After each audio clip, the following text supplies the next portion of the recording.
So we got a truck right there that just tried to go through the barricade. They were honked at with the siren of the police car and forced to turn around. Something's going on here. Something's going on.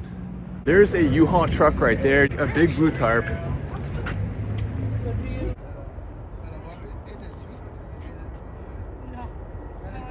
Look at the amount of steam coming out. We are right in front. You can see some of the construction.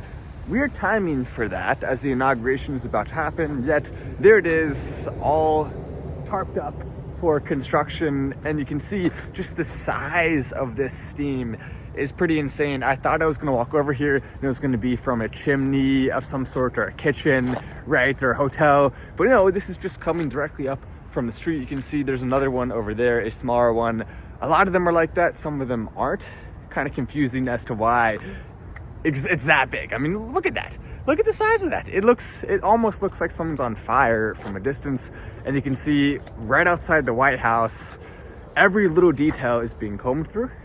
Considering the fact that there are very powerful people who want to stop Trump, you have to pay close attention to absolutely everything, even something as mundane or simple as that, as well as the fact that we are seeing a lot of drones that have been flying all around. You can hear one behind me right now, and the police presence is pretty insane. As you'd expect, every single street corner is just lined with cops. There's special agents everywhere, and there are people who are trying to make sure that this thing goes as safely as possible, despite the fact that many don't want it to. There are a lot of people, especially on the left, who are rooting for something bad to happen, who want that, which is evil and disgusting and should be called out at every single turn. Hopefully, nothing bad happens, but I'm here. I'm reporting on it. I'm going to continue to keep you updated and let you know what we see. You can see the Washington Monument right there, looking kind of tiny. It's probably a little deceiving. It looks like it's close and small. It's actually really far in comparison to how it looks on the screen right there. A little camera trick for you. As we walk up here, you can see, so they already have the barricades that have been set up. And you can see they already have some that are ready to go as well for later. Like that, there's big stacks of these barricades that they're going to be putting up for the inauguration. Then you can see over there 2 cop cars right there, and then there's also cop cars over on that side too, a little too far to be able to see. As we walk over here, you'll notice, so this is the fencing they put up, and it's nothing complex. They use these to install it using machines, but it's anti-scale, so if you try to put your finger in there and you push down too hard, it will cut you. So that's how that works. It's very, very, very difficult to climb, which is the entire point of anti-scale fencing. You can see on the bottom how that works as well. So you can't really move it or climb it, and it's put together by these pins that are operated from the outside. Then they have this, so you wouldn't be able to reach in either and undo it. Whoever designed that, probably making a lot of money from it. Pretty smart design there. It's impossible to get close to parts of the White House. Some parts you can actually see, some parts of it you can't. There are 2 lights on inside the White House. I'm actually walking over to the other wing right now. You can see one of the buildings right there. Washington DC it's a fascinating place. It's not like any other city in the country. There's a weird feeling. There's definitely a weird feeling. Beautiful trees. It makes sense why the founders of this country wanted to put it here.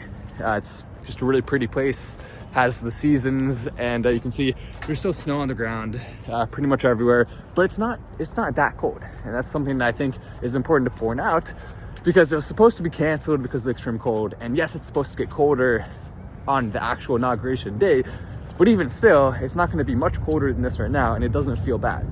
I'm wearing no gloves. I haven't had my hoodie on for most of the time I've been walking around, and I've been out here already for a couple hours, and so it's really not bad. And if it was, I would definitely be wearing a hat. You can see more police cars right over there. They're everywhere, and there's more, a couple more of the steam chutes coming out from the sewer systems, which are at full capacity right now because there's a lot of people who are using toilets. Kind of funny to say on camera, but yeah, it's 80% full at least in all these hotels in Washington DC. It's pretty hard to actually get a hotel that's close to the White House. You can get one that's far away. I got one that's pretty close. which was nice. Someone was able to hook me up with that, which is always good when that happens. I was gonna go anyway, but that just made it easier. So now I get a nicer hotel that's closer than I probably would have otherwise done. I would have still been close regardless, but that obviously makes it even better. So we're walking up right now. I'm about to show you what it looks like up here for the inauguration itself. Unfortunately, it's not going to be outside like was planned. 200,000 people supposedly got tickets. All of them canceled besides the top echelon of ticket holders. If you got it from your congressman, too bad, nothing you can do. On the flight here, almost every single person was coming for the same reason, which is kind of funny because everyone was wearing a MAGA hat, and there's one guy who's like, "Oh, are you going for the inauguration too?" It's like, yeah, all of us are. Everyone on the plane. That's pretty much how it works. But you can see, so right here where we're actually walking in front right now, you can see. So that's what it looks like outside. They got the light up barricades as well. You can see it's a double barricade system, which is pretty smart. A lot of genius design here. I'm sure there's like 100,000 cameras as well and stuff like that. But the layout of the White House has so where the president actually lives is right there, right up at the top. The top 2 floors of the White House are the president's quarters. You can go inside the White House on the bottom if you want to, and I've done that before. It's pretty cool, but the top floors are where almost no one gets to see unless you become president. And you can see what it looks like up there. As we're walking over here, you can see, so the weather itself, clouds in the sky, pretty clear though, not too windy. Definitely not. I was expecting it to be more snowy, and supposedly it will get that way pretty soon here, going into the next few days. You can see the Washington Monument right there, and the drone I've been seeing has been flying right over there. It's going into pattern, I think, a square around the whole area, which is fascinating because typically you would see just personnel on the ground, but now that tech is advancing, they're having drones in there, and they have to.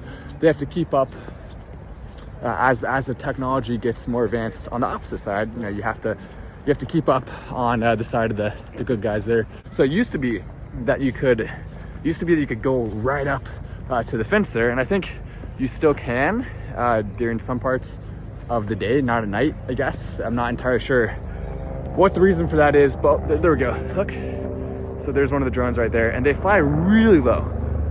I don't know if there's someone in it or if it's just an unmanned craft. I would guess based on how low it's flying that it is in fact an unmanned craft with someone controlling it from somewhere else. Not sure exactly how that works, but definitely interesting. As we walk over here, you can see, so that's, and of course so they have the cars parked there with the lights on and stuff, just as an extra security measure. And if I've seen videos before. If anyone does try to hop it, there's like 1,000 guys in 1 second, and it's the level of security here. It's awesome. I mean, it's incredible. But you can see, so there's the fence that you're supposed to normally be able to go up to. I was walking over there a second ago, and they don't want you to walk over there. They want you to walk right here, which is interesting. But listen to all the birds. A lot of trees, different types of trees. You can see, so there's an evergreen tree that's been there for, I think, like 10 presidents or something crazy like that. Probably will be there for a lot more presidents. The trees get to witness it all. You can see here also a Mustang that I noticed parked out in front, which is kind of funny. I'm not sure whose Mustang that is. Why is some guy parking his Mustang in front of the White House? Who knows? So here's what it says right here: restricted area, do not enter. So this is the closest you can go, and that's a concrete barrier right there. But you can see, so there's the White House fountain right there. So you can see there's a couple lights on right there at the top floors.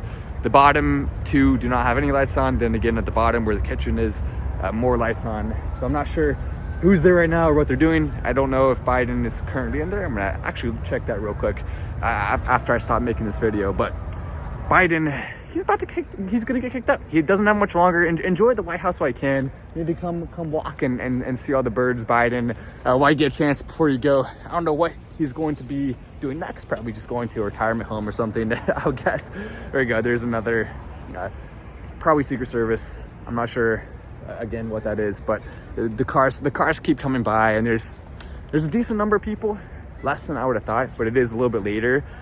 That could certainly play a role in why there's less people here. There's a lot of those little bicycle guys that drive you around. If you want to pay like $30 per mile or something crazy, those guys make bank. I don't know who thought of that idea first, but whoever did's a genius, because they're making a lot of money doing that. They're making a lot of money. Yeah, there's actually a lot of spots open here. There's a lot of parking spots open, and you can only go, by the way, to this side of the White House as a civilian. There are other entry points and stuff if you have the clearance pass, but you have to have that to be able to do it. But I'm gonna be keeping you updated. I'm here on the ground. I'm sure a lot of interesting things will be happening over the coming week, especially, but on Inauguration Day, a lot of drama, and I'm gonna be recording it all. I can tell you right now, multiple of those videos are going to make global headlines. There's no doubt about it. I'm sure something crazy, hopefully in a good way, possibly in a bad way. We're gonna pray that doesn't happen, but if it does, regardless, I'm gonna be here, I'm gonna be covering it. Notifications on, make sure they're on right now, and I'll see you in the next video.